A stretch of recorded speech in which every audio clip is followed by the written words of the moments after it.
Welcome to the Spiritual Lifestyle Podcast, formerly known as Chapters of Motherhood. I'm your host, Veronica Moss, and I've returned with an evolved vision. I'm currently in studio passionately crafting brand new episodes set to officially debut in the spring of 2024. We now focus on promoting spiritual growth in all areas of life, including career, relationships, and mindful parenting. While you're waiting for the new season to kick off, why not revisit some of the classics? We've got your favorite episodes from Chapters of Motherhood lined up for your enjoyment. So sit back, relax, and let the Spiritual Lifestyle Podcast lead you on a journey of self-discovery and growth. Stay tuned. Welcome to your renewed spiritual sanctuary, the Spiritual Lifestyle Podcast. Welcome to Chapters of Motherhood podcast. Today I am joined by Abby and Vanessa, the co-hosts of Real Moms of Bravo podcast, to talk about their motherhood experiences. Welcome, ladies. Thank you. Thanks so much for having us. Yes, thank you so much. We're so excited to be here. So, hi. Yes, I'm Abby. So I'm one half of the Real Moms of Bravo. And we're really excited to be on here because our podcast is the Real Moms of Bravo. As the name would suggest, we're moms, but we actually spend majority of our time discussing Bravo drama, the Real Housewives, Southern Charm. So this is really the first time we're talking about kind of our experiences as moms. So my first was a little bit of a shock. We had actually just bought a house and thought, okay, we'll put the whole idea of starting a family on hold for another year. Lo and behold, as we were closing, I found out like a week before that I was actually expecting. So it was a little bit of a surprise. And luckily, I would say it was a pretty easy pregnancy overall. I think, there's always moments where you're pretty tired or maybe feel a little nauseous, but I didn't experience like actual, throwing up or anything very extreme. I will say my second pregnancy was pretty similar as well. But I was definitely more tired. I think one thing you don't realize the first time you're pregnant is how nice it is to just do nothing on a weekend, or when you get home from work, you can just sit on the couch.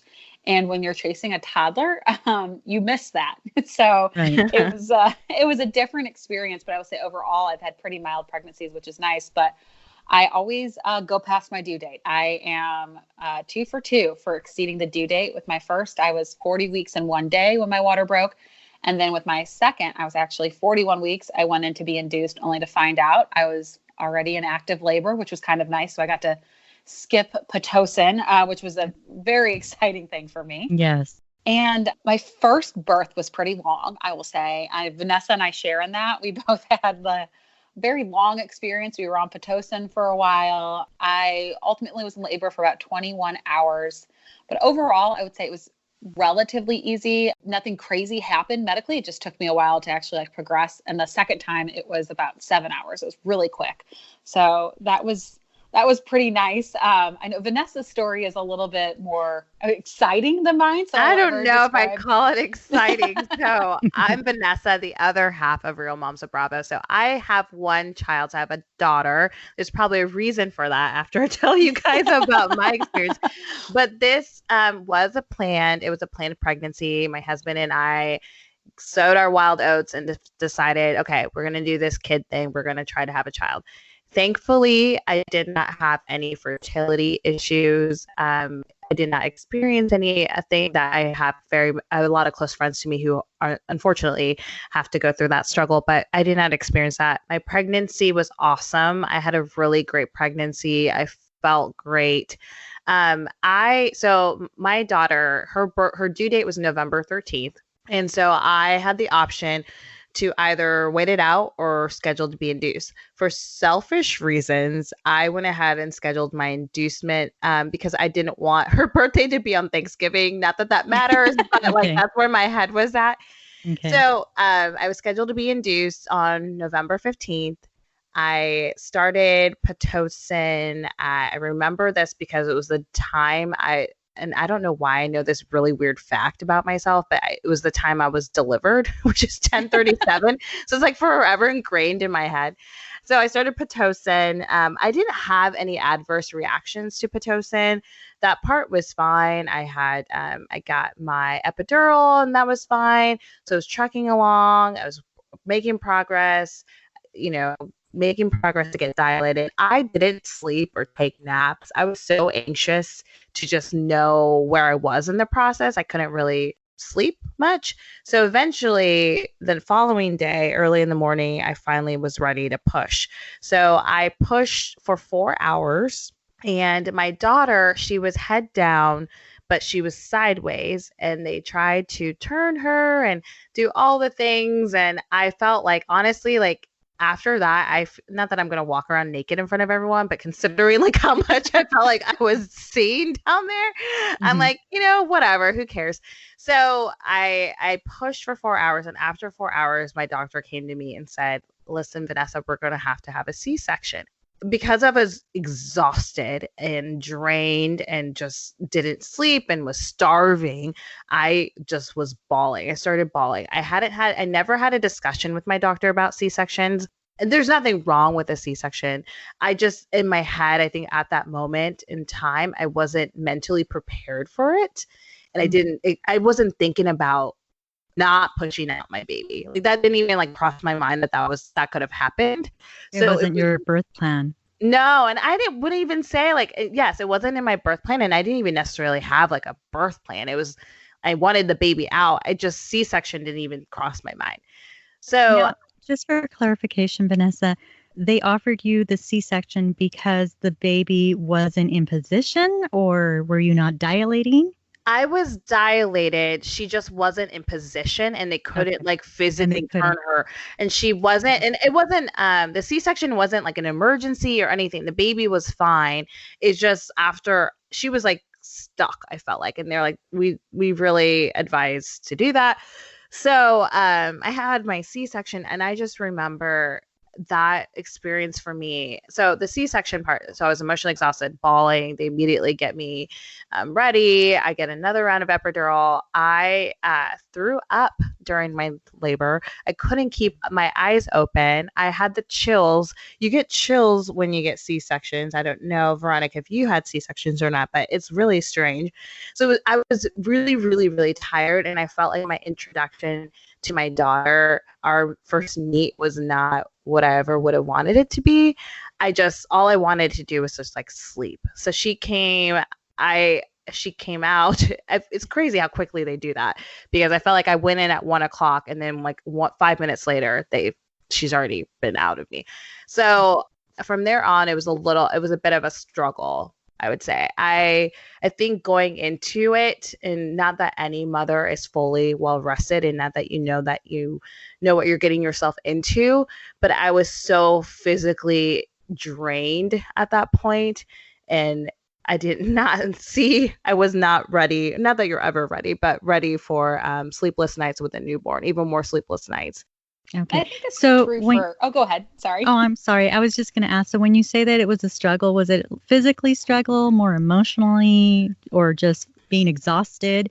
I would say it was kind of all of it. So I was emotionally drained, and I think television especially paints a pretty picture about labor, like as if you're going, and this happens for some people, so I don't want to minimize their experiences, but for me personally, I just thought I was going to have like this instant connection and like love with my daughter. And I had a lot of angst about breastfeeding before she came to, and that was a little bit hurt if I'm being honest. Like when you first do it for the first time, you're kind of like, what is happening? So it was just emotionally exhausting, draining. Physically, I was pain. I could hardly get up or move. I had a catheter. I mean, your doctor's checking on you every now and then. I'm so used to just kind of, like any person, just being able to get up and do what I want and be on my own time. And being on the baby schedule was like what I realized in that moment. I was like, okay, so this whole control thing is going to have to go out the window, and it's going to take time to get used to and understand. So let me ask you, the bond wasn't instant.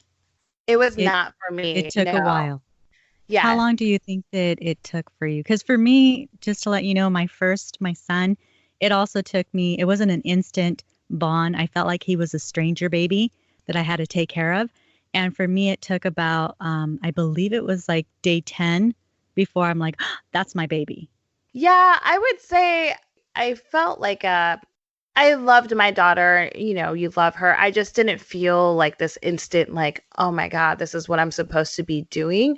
She was a little, she wasn't underweight that she couldn't go home, but within the first 2 days, I was advised to breastfeed. And first 2 days of being home, I was advised to breastfeed, also supplement with formula, and then also pump. So I felt like I was constantly doing something for her. And I think because of that and feeling emotionally exhausted and dreading the evenings because I didn't know what they would bring what time she would wake up or not, I think because of that, I didn't have the emotional capacity to let myself bond with her. I also needed that validation, and newborns don't give you that. Yes. No, they don't. It's funny, Veronica, that you said it was 10 days, because I always say to people between 10 and 14 days, for the most part, I wouldn't say for everyone, you kind of start to get in a little bit of a groove. And for me, it was kind of around that time where I would say I felt the bond more. I think I figured out, like, yeah, I'm going to be tired, but I kind of got a little bit of a schedule for myself. I think my son was always all over the place. It's hard to establish a schedule when they're that young. That's one thing I would, advice I'd give to new moms. As much as you want to schedule, you're not going to get it in the first 2 weeks. You're probably not going to get it in the first 2 months. But for me, it was like right around that time too, that I think I started to feel the bond as well. Okay. But like Vanessa, I too was, I actually my son was 8 pounds, 4 ounces, and was my first. I remember being told I had a supplement, and I just didn't think anybody did that. So I instantly felt like I was failing. And that part was so emotional for me. And I think that's the other thing that I wish more people talked about. Like, I thought if I supplemented, it meant that was it. I couldn't breastfeed at all. I either had to do all formula or all breastfeed. And you can definitely do both. A lot of people do. So that piece of it for me too, I just felt like there were so many things that's like, I wish people told me, not even like the scary part of birth, but just the kind of what to expect in the first couple of weeks. And it's okay if you don't feel like you're going to jump in front of a bus for this little thing that just kind of eats, sleeps, and poops, like it's hard to get to that point where it's that intense, unconditional love from day one. Yes. Now, can I ask you, why did they want you to supplement? Did you feel that you weren't producing, or? So with my milk didn't come in until around day 5, which isn't that abnormal for a first-time mom, but his weight was dropping below 10%. And because he was a pretty big boy, at 8 pounds, 4 ounces, they said he just might require more than what I'm producing right now. I think eventually, if I would have really, really worked at it, I think I could have gotten to that point. But I also was kind of like, giving him this one, 1 ounce, 2 ounce bottle at night, it's kind of nice. And my husband helped out then. And for us, that just worked really well the first time around. Okay. And then in the second time around? For me, the second just overall was so much easier. I don't know if it's because I knew what to expect. I went into it with an open mind. I was overall just kinder to myself. I didn't feel like I was failing in any way. I remember going in for a weight check when he was about a week old, and he was 2 ounces shy of his birth weight. So my second was 9 pounds, 4 ounces. So I'm breeding future football players. I always joke. And I thought, oh gosh, now he's down to 9 pounds, 2 ounces. They're going to tell me I have to supplement again. And my pediatrician was like, oh my gosh, no, we're going to say you got back to birth weight. You're just 2 ounces shy. So the second time around, it was a much easier for me. I think I also I didn't know that if they needed to eat every hour and a half to 3 hours, that was okay. The first time around. And that also could be their way of helping me produce more. So I think the second time I'm like, okay, I know this is really hard. I know I'm exhausted, but this is very helpful for me for continuing my breastfeeding journey. So it was just so much, I don't know, it was just so much easier the second time around. How long did you breastfeed both boys? With my first, I went to about 5 months, and I would say I went 2 months too long. Maybe I would pump and get 1.5 to 2 ounces every time. And I was doing that just nonstop. I just had it in my head that I had to make it to 6 months. And then I was going on a business trip. I'm in sales, so I travel quite a bit for work, and I had to go to LA, and I was trying to figure out, how am I going to pump on the plane and pump in the, hotel, and what am I going to do with my breast milk, and how am I going to travel with it? And my husband kind of suggested, what if you just don't pump on the plane and maybe just pump once while you're there during the day and just see what happens? And I was not engorged. I didn't have any pain. And so I was like, I think this is kind of my body's way of sort of letting me know it's it was time. And then with my second, I went just slightly over 6 months. And it was more just, I said I was just going to go until I felt like I was comfortable or until I felt like it was time for me to end. And my traveling started to pick up quite a bit around the 6 month mark with my second son. And so I just thought, it's doable. It's really hard in airports. They're getting better about it, but there are so many airports that the only outlet that they have that's in a private place is by the sinks and in the bathroom. So, you're just sitting there for all these people. Kids, like little girls were like, Mommy, what's that girl doing? And it's a totally natural thing. Just for myself, I was like, I'm not that comfortable with people I don't know to basically be hanging out. So I just thought, I'll stop around 6 months, but I would say I was completely fine with it. Where the first time I always felt like I should have, in the beginning, I felt like I should have gone longer. I should have tried harder. Now looking back, I think it wasn't worth beating myself up over it, but it was really nice the second time to feel like I got to quit when I was ready versus my body kind of quitting on me.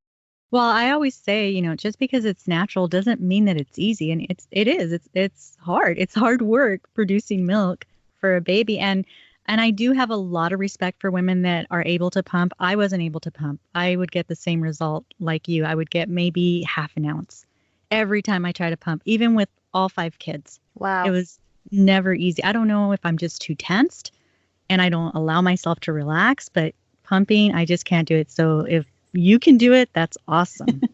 So I quit breastfeeding after 2 weeks because mentally my sanity was going nuts. I didn't have the best latch with my daughter. She would fall asleep, and plus with the supplementing, I was trying to do too much. And so I was like, you know what, I'm going to give in. And thankfully, Abby was one of the few people that I confided in during that time. And Abby had instilled in my head that fed is best no matter what. So I exclusively pumped for about 4 months, and I would pump around 3 ounces or so. I would say maybe average. I don't know what the average is, but enough. And I would supplement with formula at night. It's what I ended up doing, but it was best for me. And I needed that support from my husband. The women who exclusively breastfeed and don't use any formula, and I'm not saying formula is an easy way out because it does help babies and everything. It's a lot. Or if you choose not to bottle feed, I should say, not so much formula, but bottle feeding. Well, just to let you know, really quickly, I'll give you a quick rundown of mine. With my son, I had no idea what I was doing, and I wasn't able to breastfeed past 2 weeks. And so I did give him formula. And with my daughter, I was able to breastfeed 3 months, but when I went back to work, I couldn't pump and nothing would come out. And she got used to the formula. She got used to the bottle. And so she quit me. So I felt rejected. For my third baby, I don't know why, but I guess when doctors say, okay, you can breastfeed for 6 months, I thought, okay, 6 months and that's it. And she was really good. She was the best breastfeeding baby that I've had. But I stopped at 6 months, and I wish I wouldn't have. I wish I would have continued to breastfeed her because she wanted it. Then for my fourth baby, she had a tongue tie, a lip tie. It hurt so bad. Ouch. And my pediatrician said, oh, don't worry about it. She'll grow out of it. I'm like, but I'm in a lot of pain. And back then I just didn't know what to do. So I pushed through with the pain and breastfed her and supplemented her. My nipple hurt for you. Yes. Oh yeah, it was bad. But I also supplemented because I couldn't do it myself. I needed that formula. So finally for my fifth baby, she was a champ. She was able to breastfeed. She did have a tongue tie as well. But at this point, I knew where to take her and they released it and she was able to nurse. My plan was not to not introduce a bottle to her. I did want her to bottle feed as well if I could pump. But like I said, I couldn't. And when she became exclusively breastfed and she would not take a bottle, so I couldn't leave her anywhere. And so I breastfed her for a year and then she quit me. She was like, I'm done. So it's not easy. It took until baby number 5 to exclusively breastfeed. And then it became a problem because I couldn't leave her. Oh my goodness. Well, that is crazy how different experiences you had with each child. And thank goodness, based on those experiences, it sounds like you give yourself grace and kind of knew what to do with each kid based on how they reacted to you. But I think it's so hard with breastfeeding, and we put so much pressure on ourselves as a mom and what you think is expected of you. And if it doesn't go a certain way, you, for whatever reason, feel like a failure when you shouldn't feel that way. It's such a mind game, motherhood. Yes, and that's so true. Did either of you experience with any baby any like high needs or any like trouble with sleeping, or did you co-sleep or anything like that as newborns and toddlers? I hate answering this because I feel like everybody hates me. I would say, people are like, what do you do? By sheer luck, it is nothing that I do. I always like want to say to people, like, whether your kids are good eaters or bad eaters or they're great at breastfeeding, it is no reflection of you as a parent. The same goes for sleeping. Somehow, maybe because I have just humongous giant kids, my first was sleeping through the night, like 12 hours a night by 6 weeks, which he went through the growth spurt. And then after that, he was like, all right, I figured this out. I'm just going to just sleep like a champ. And then my second, probably it was around 4 months that he was consistently sleeping through the night. But I like Vanessa, like I sent her a text, like, oh my God, I can't believe I'm just waking up. And it was like 8:45 on a Saturday morning. My kids the sleep thing was one thing that I think they just figured out. It had nothing to do with me, but I got pretty lucky in that department. I will say though, my kids are somehow constantly sick. The last winter we had RSV, hand, foot, and mouth, multiple stomach bugs. So I might get the grace on the sleeping side, but I've definitely had my fair share of, the challenges you face as a mom. But I was very lucky in the sleep department. So my daughter was like a typical newborn. She didn't ever sleep. She didn't sleep through the night until 6 months consistently. So I did start sleep training. Because of that, I'm a bit type A and wanted control, which it was really hard for me to kind of get adjusted to that with motherhood. I like started sleep training at 8 weeks, and I got so frustrated when I'm like, I'm reading the books and it's saying this should happen and it didn't happen. I would get so annoyed. But when it did click, she's a solid, I'm going to have to like knock on wood right now, solid sleeper. I would say from 6 months to now, she's probably woken up in the middle of the night, maybe less than 5 times. So it was a struggle. But she sleeps great. We have a solid bedtime routine and all the things. So she does awesome. She's not the best napper. She was never a great napper. Was always a cat nap baby. So I felt like I never got a break on top of that with pumping and feedings and all that good stuff. We do not co-sleep. So I did sleep training. I introduced her to her crib at around 4 weeks, I think is when I did it. 4 weeks. How old is she now? She will be 2 in a couple weeks. Oh, okay. So you're still a little one, still toddler. Yes. Okay. Toddler, yes. Okay. Yeah, I don't know why people think that sleep training is a dirty word. It's just teaching your child how to fall asleep and self-soothe. I think there's like this perception that if you sleep train, it means like your kid's just screaming, crying for hours and you just shut the door and you don't go in there. And right. I mean, yeah, there is cry it out. And if that works for you, I mean, that's fine. I don't think it means you're psychologically damaging your child. But yeah, I mean, like you said, you're just teaching your kid how to self-soothe and fall asleep. And for mine, that was a pacifier. And, we just dropped the pacifier with my 2.5-year-old, and it was a little bit of a battle. But, I always kind of felt like if that was the thing they needed to fall asleep and feel safe and comfortable, then I'm happy to provide that because I just thought that's what they needed. I didn't want to co-sleep. There's been times that they've slept in our room if my toddler's had a bad dream or he's woken up sick, but I try to minimize that.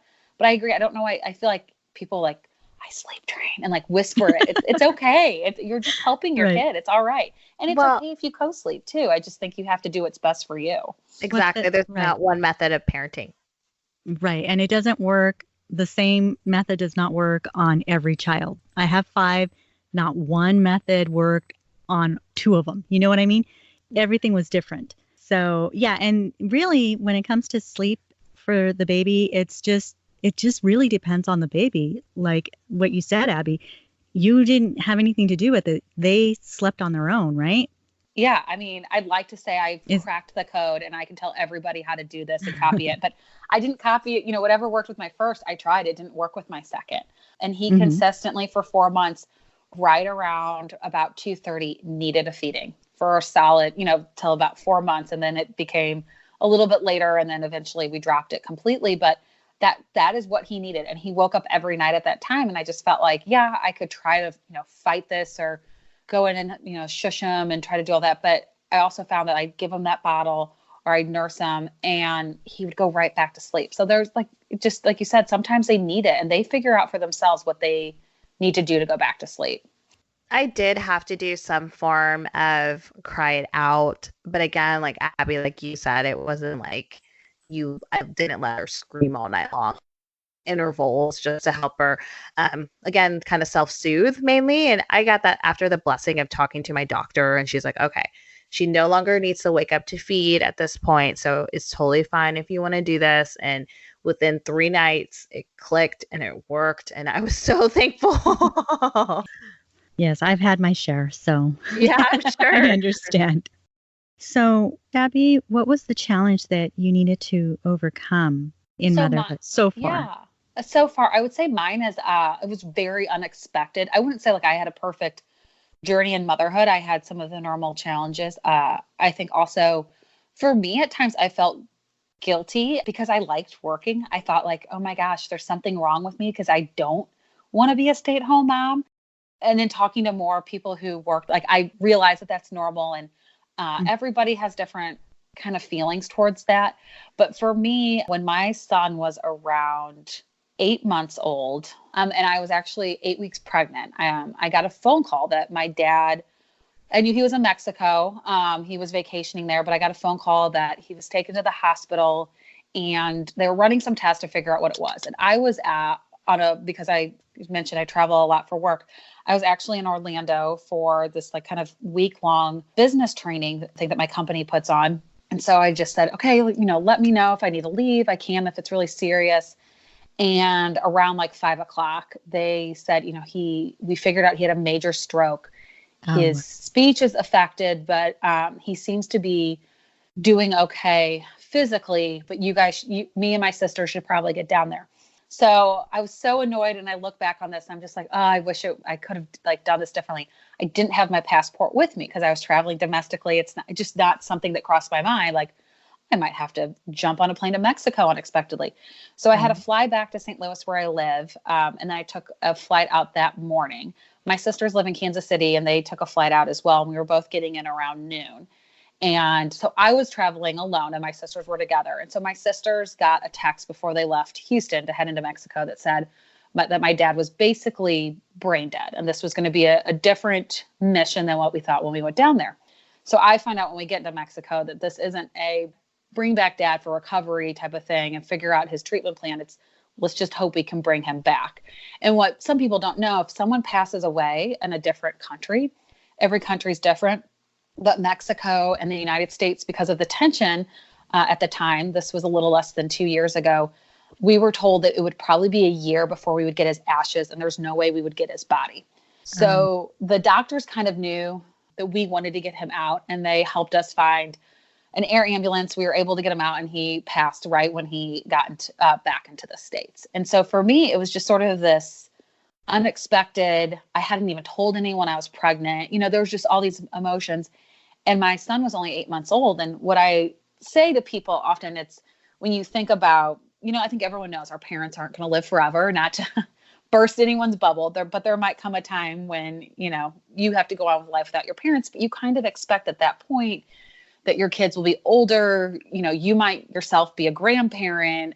You never think that there might be a time where you'll have kids that won't ever get the chance to meet, one of your parents or even really get to remember or know them. And so for me, the struggle was not only was I pregnant, my kids were only 16 months apart. So it was a challenge in chasing this, little 1-year-old that was learning how to walk, also being pregnant and grieving for the loss of a parent while still trying to figure out how to be one. And I think it's a unique club to be in because there's just moments where you think, oh, I wish my dad could see that. He didn't make it to a first birthday party. he didn't get to see, as they started developing interest. My son's really into sports, and my dad coached a lot of high school sports himself. So there's just so many things that, you miss out on. And then it's also the whole challenge of how do I make sure they know who he is? They'll never see him, so I have to talk about him. But then how do you explain heaven to a 2-year-old? Or for me, that's what I believe in. And if you don't, how do you explain where you think, where is grandpa? So for me, I mean, that was my real challenge. And it was just so many emotions. I'm pregnant, I'm grieving. I'm trying to figure it out with, a kid who's about to turn 1. It was a lot to take on. And I think the other challenge for me was I really only had about 1 or 2 people who understood what I was going through. And in that, I learned, I mean, it's still a challenge. I would say grief is a journey. It is a lifelong journey. There are I know they say there's the different stages, but I joke, I'm like, I've jumped from denial to anger to acceptance, back to denial. It's, there's just a lot that you go through. And I think for me, what I learned is I thought only the people who went through it would understand. So I would only really talk to 1 or 2 people about it because their parents also passed away before they finished their family. And for one of my friends, before she even began starting her family. So her dad got to walk her down the aisle, but that was kind of the last milestone she shared. And I realized that you don't have to go through the same experiences to have people support you. It's okay to lean on somebody who has both parents, or it's okay to lean on someone who lost their mom, but not their dad, or, whatever it is, just finding the people that can give you that support. But I would say it's still a challenge. I don't think I'm ever out of the clear where I'm going to have a moment where where it's not bittersweet. And that's probably the hardest part. When my son was born, I was so excited, but I remember not making eye contact with my youngest sister because I knew the whole time she was thinking and kind of had tears in her eyes thinking, I wish dad was here, as she was holding my son. So just those moments, it's really challenging that there's always kind of a sad cloud hanging over it. I'm so sorry for your loss. Oh, thank you. I can't even imagine what it would feel like to have this secret joy, and then one of the most important men in your life is gone. Yeah. And the other thing too, and in some ways I was like, well, at least I have good news for people, but some of my friends didn't find out. And I laugh because I just think it's kind of like, who thinks this is the way you're going to tell friends that you're pregnant? Was at my dad's funeral, at his service, because some of them I hadn't seen and some people knew and some didn't.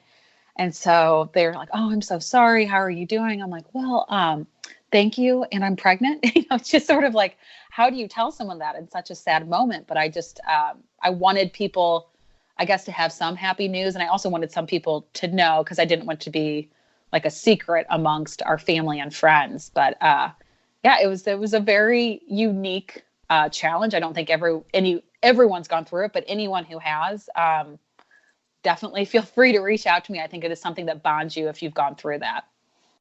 Yes, for sure. I'm glad to hear that you do have a support system. She has an awesome support system. I was going to say, Abby has such an amazing family. Her sisters, you're like, a strong bond between you and even friends. And I've never experienced that myself personally, but I know I try to be there for you, and you have so many people who love you. So it's very amazing that you have that support system to help you navigate this.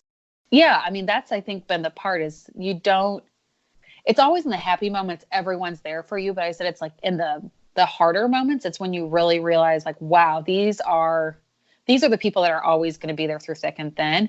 And it's nice having those people. And in some ways I was almost surprised by the number. That sounds so bad, but there's just been a lot of people who will just randomly text me or on Father's Day, reach out and say, I know this is a hard day for you. And for anyone listening who maybe has a friend who's going through it and you're thinking, gosh, I have both my parents, how can I be there for them?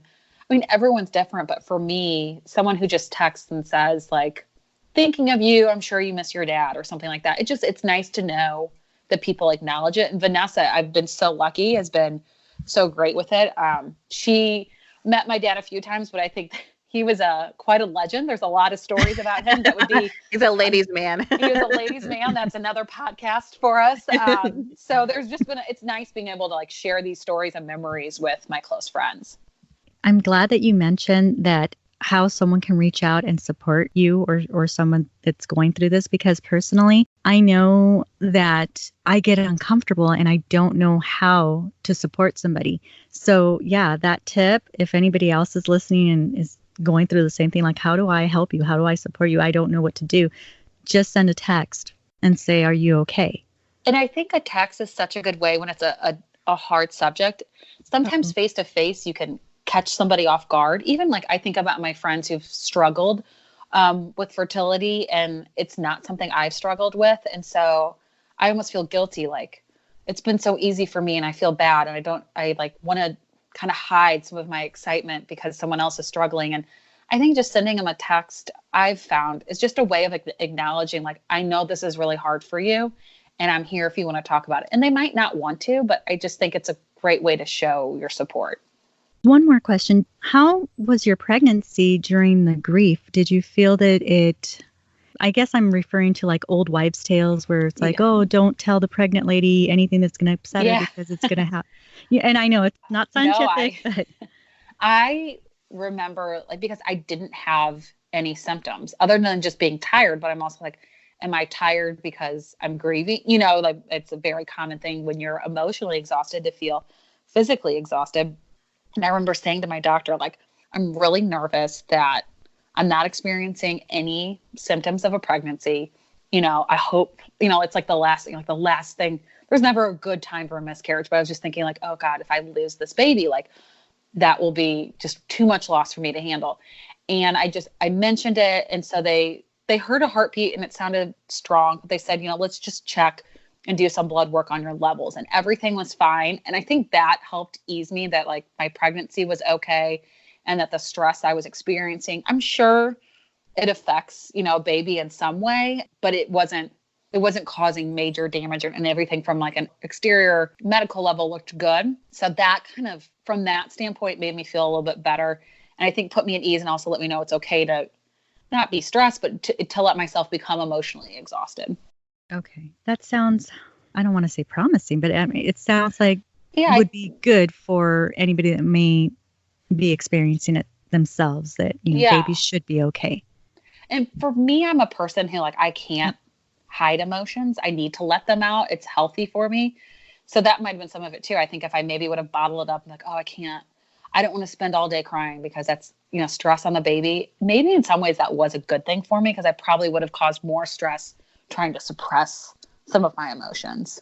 Yes. Thank you for sharing. Yeah. Okay, Vanessa, did you want to talk about your postpartum experience with your daughter?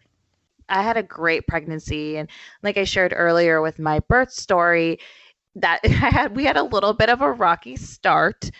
And coming home, I think too, something wasn't right. I would say for the first 6 weeks of my daughter's life, I cried every day. And and I'm a very optimistic person. It's not like me. It was really hard. Honestly, I look back on it and it was probably one of the darkest moments of my life. What was supposed to be the happiest time, I felt sad. I felt sadness. I felt sad. I felt like I was doing everything I possibly could for my baby in terms of feeding. The evenings I would get so anxious. I didn't know what to expect. How many times was she going to wake up? When she was a newborn, I had to feed her every 3 hours because she was a 6-pound baby and she needed to put on weight. There's all these different types of pressures that I was putting on myself. Being type A and wanting a little bit control, I wanted to sleep train her way before she probably really could have been sleep trained. And it was really, really, really hard. It was also the wintertime. I couldn't just go outside and take walks. It was cold. It would get dark early. When my husband went back to work, I remember that day like it was yesterday. I was a mess. I didn't think I could do it by myself. Even though she was immobile, which is crazy to think now, having a toddler, looking at a baby and thinking about immobility. But I never would let myself sit still. I would constantly get up and do something. I felt like I had to play with her. I was doing laundry. I was doing dishes. I just couldn't ever sit still. So my husband, he kind of was like, you know, Vanessa, you oh, something's not right. And I had been working on myself prior to my daughter's birth. I've been seeing a therapist and had been kind of working on some things for myself. Had I not done that, I don't know what type of place I'd been, but I was much more open with my emotions than I had ever been before in my life. Pre-therapy, I was kind of bottle things inside and kind of deal with them internally. I didn't really share a lot with people. So knowing that I needed that support, I started talking to friends, confiding in them, talking to my husband. I eventually knew at my 6-week appointment, I said, something's up. I need to talk to my doctor about this because I feel like I'm just, I don't know, a mess. I just felt like a mess. I didn't feel, like I mentioned earlier, this instant connection to my daughter. I needed so much more validation out of her. So it was really hard. And even talking about it now, it just takes me back to that place. And I think, especially when you become a mom, but I think too, as women, it's really hard to admit you're not okay. It's really easy to get used to putting it on a face for your family and friends and not allow yourself to be vulnerable. So that was that was difficult, that I felt that way when this should be the happiest time of my life. But I went and spoke with my therapist, spoke to my doctor. I got prescribed Zoloft. I was prescribed a small dosage. I had a lot of, it's anxiety. So I had a lot of fears, of course, about medication and being on them and if it was going to change me or do crazy things. So I stayed on a very, very mild dosage for a while, and I'm no longer on it. I was on it for about, I don't even know, maybe a year, maybe less, but about a year. I do still see my therapist, which has been very, very healthy for me. I was never also formally diagnosed that it was postpartum anxiety, but looking at all the symptoms and things that I felt, it felt like very much like it. I think too, again, had I not been in tune with my feelings and emotions, I don't know that I would have gotten the support and help that I needed for myself. I also will say too, even after my daughter was sleeping through the night, and because those first several months of not having sleep was so hard, it took me a long time to learn how to fall asleep again. Yeah, it was bad. It was bad. It was not a happy time. I'd like to say I've come out on top, and with any of my friends, I'm always probably a little overly concerned. Not that every single mother experiences any form of postpartum, but I'm always just wanting people to know that it's okay to not be okay, and it's okay to talk about these feelings and emotions, and it's okay that if you don't love every second of your motherhood or love playing with a newborn, it's totally okay, and it's important to talk about it. Yes, very important to reach out and be in tune with yourself and trust that other people around you that love you are noticing something. Can I ask you, Vanessa, what did the doctor tell you was going on? Because if he prescribed a prescription to you, did he tell you it was depression? No, so my doctor, she has the most amazing bedside manner. So we spoke for a very, very long time about, motherhood. And I just remember having a very honest conversation with her. I remember too, I don't know why, but I brought my daughter with me to my appointment because I think when I was pregnant, I saw other moms bringing their babies. So I was like, oh, I can take her. So she was with me. Baby, of course, starts crying, all these things. My doctor, she's like I said, the best bedside manner. So we just spoke candidly, and I kind of expressed all my feelings and emotions. And she then talked about, I'm going to prescribe you this. This should help. I don't even remember the details. I knew going into it that appointment, and in that appointment and talking to her, I knew that I was open to being on some sort of prescription. Or trying it, I should say, trying it. So we had a very healthy conversation. So I took, my prescription I had a 50 milligram prescription. I did 25, and honestly, I didn't ever go above the 25. So placebo effect or not, it was what I needed to kind of level set myself. And like I said, I'm no longer on it now, but for anyone who needs it, there's obviously nothing wrong with that. And would you say that you're still feeling a little anxiety, even though you're not taking the medication, but how are you still feeling towards the baby and anxiety? My daughter is my everything. I feel like in any growing relationship that you would have with a person, the more time you spend with them, the more time you are with them, the more you love them. It's a love like no other. I would do anything for her. I would say in terms of my anxiety, I've learned now, because I'm become much more in tune with my feelings. One, I'm not hesitant to reach out to my therapist if I need to, but I kind of have learned to kind of take some deep breaths or confide in my husband or cry. I don't, and from a parenting perspective and mothering perspective, I don't feel too anxious. I've kind of eventually, I'm going to be frank, chilled the fuck out a little bit and kind of threw everything out the window in terms of control and just started to roll with the punches. So I'm not sure if I'm rambling now, but I hope I answered your question. No, yeah, you're good. You're good. Let me ask you one last thing. Have you accepted that your toddler is your boss? Oh, yes. Yes. Because that's what it is. They're the boss, and you just have to go around their time schedule. And I can't tell you how many times I go around apologizing to my 5-year-old and my 3-year-old. Like, I'm so sorry. Here, I'll cut the crust off. Sorry. Oh, yeah. No, I've accepted she's the boss. I'm honestly, like, I would take a toddler tantrum any day over a newborn. I might be in the minority here, but I would rather have that. I enjoy it. It's hard some days, but I know she's trying to communicate, and she's super opinionated and fun. And she likes to tell me, sit, mommy, sit. And mommy, I want to wear this. And I love it. Okay, that's great. I don't remember. Are you a stay-at-home mom, or do you? I'm a working mom. So I'm a working mom as well. I didn't, like Abby had kind of mentioned this too in her response. I didn't have any angst about going back to work. I kind of needed that to ground myself and find myself again. I was ready to go back in. So I didn't have any problems with that transition. More of my struggles revolved more around being on this little things schedule and not having control and the lack of predictability that a baby and child bring. Okay, got it. Before we run out of time, talk to me about Real Moms of Bravo. How did you start this? Whose idea was it? We were asked that one time, like, whose idea was it? We both have always loved Bravo. It's kind of been one of those things in our friendship. That sounds so cheesy, but we've always talked about it. We watch the shows, we text each other, and other Bravo accounts and podcasts started coming out, and we just thought, oh man, we missed the boat. That should have been us. And Vanessa one day sent me a G chat through Gmail and said, we're starting a podcast. We're doing it. We're not going to talk about it. We're going to do it. I mean, that was August of 2018. We didn't go live until November. Because you were about to deliver. You had to deliver your baby. You had a baby. Right. I'm like, why did we wait so long? And then I remembered, oh yeah, I had a kid in between. So I went on a little podcast maternity leave before we started the podcast.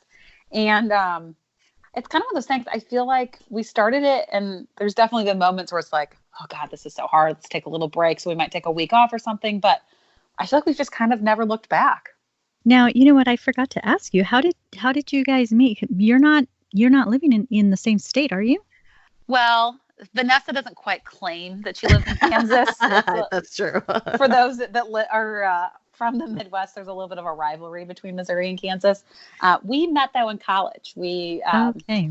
Yeah, and I would say we were friends in college, but like it's funny. I look back and like we would hang out, but it was very much on a social level. And I can't really pinpoint when in our adult lives we became really close, but it's like hard for me to think in the last really 10 years of a time that we weren't really close. Yeah, we became closer post college, and yes, everything that Abby said, we bonded over Bravo, and we thought we'd missed the boat because other people were doing Bravo podcasts. And then I tried to, in my head, I'm like, well, there's so many true crime podcasts. No one can get enough of true crime. What's one more Bravo one? And one where we kind of spin a little motherhood angle on it. We hadn't seen that done before. So we just kind of dove right in, and it's been the best thing ever. We've got to meet people like yourself, Veronica. It's been a great way to bond with other mothers and other people. And it's been such a great creative outlet. Like any positive result that we see in terms of how many followers we get or how many podcast downloads we get, that's just a bonus, but it's just kind of nice to express yourself in that way. Okay. Can I tell you something really quick? So I was listening to the podcast this morning. I was waiting for the Joe and Teresa episode. And when it came out, I'm like, oh, I got to listen to this. So I was listening to it while I was making breakfast, and my husband kept talking to me, and I'm like, please, I'm trying to listen to my podcast. And so he stayed quiet. And as I'm eating, I'm listening, I'm just shaking my head in agreement. And I'm saying, of course she makes $1 million. And I was like talking to you guys, and he's like, who are you talking to? And I go, my girls. Oh, that's like our goal. It's like when people I feel like I'm just listening to two friends talk about Bravo and I'm right there with you. I'm like, that's the best thing when we hear something like that, because really our goal was just to connect with people over this crazy reality TV culture that Bravo's created. Mm-hmm. Yeah, no, I love it. I do. That's so sweet. Thank you so much. That means a lot. I'm sorry. I just was curious. So what made you start your podcast to put you at the hot seat a little, I guess? You know what? Honestly, I was meditating. This was back in March, and I was just meditating, and I felt like I was just manifesting and just, thinking of my, goals. And I honestly just woke up and thought, what is up with podcasts? Because I had never even listened to a podcast. I really didn't even understand what a podcast was. But I woke up thinking, what's up with podcasts? And I listened to one podcast episode with Kat Von D, her birth story. Oh, yeah. Mm-hmm. And I'm like, I can do that. I can start a podcast about motherhood. I can do that. That's all I know. I've been a mom since 17. And I just researched a little bit. And a month later, and I told my husband, I'm going to start a podcast. And he's like, okay. He was just like, all right, whatever. And a month later, I started it without a microphone, without anything. I just went on Anchor and put the phone to my ear and started recording.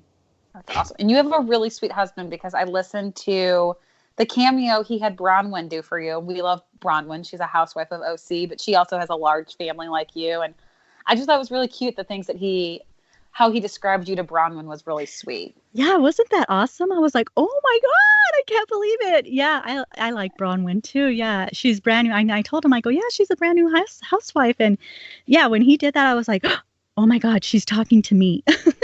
That's so sweet. Yeah, it was really cute. Yeah. So before we go, let my followers know, or my listeners know, where can we find you? I know we've talked about it, but please. Yeah, so let us remind you again. We are on Instagram at Real Moms of Bravo. You can find us on podcasts, wherever you listen to podcasts, we should be available. And again, search at Real Moms of Bravo. If you want to laugh, have fun with us, see silly stories, we keep you up on all the latest drama, including Teresa and Joe and Megan King Edmonds and Jim Edmonds. Please give us a follow on Instagram at Real Moms of Bravo. Great. Well, thank you so much. I really do appreciate you coming on the show and talking about both. Your stories were difficult, and I do really appreciate you sharing your story. I hope it does help people out there that are experiencing a loss of a parent, or that are first-time moms, or even second-time moms experiencing anxiety as well. Absolutely. I think having the little platform that we have, I know Abby and I want to use it for good. And I think both of us have become more comfortable in talking about these experiences. So thank you so much for having us on here to share this.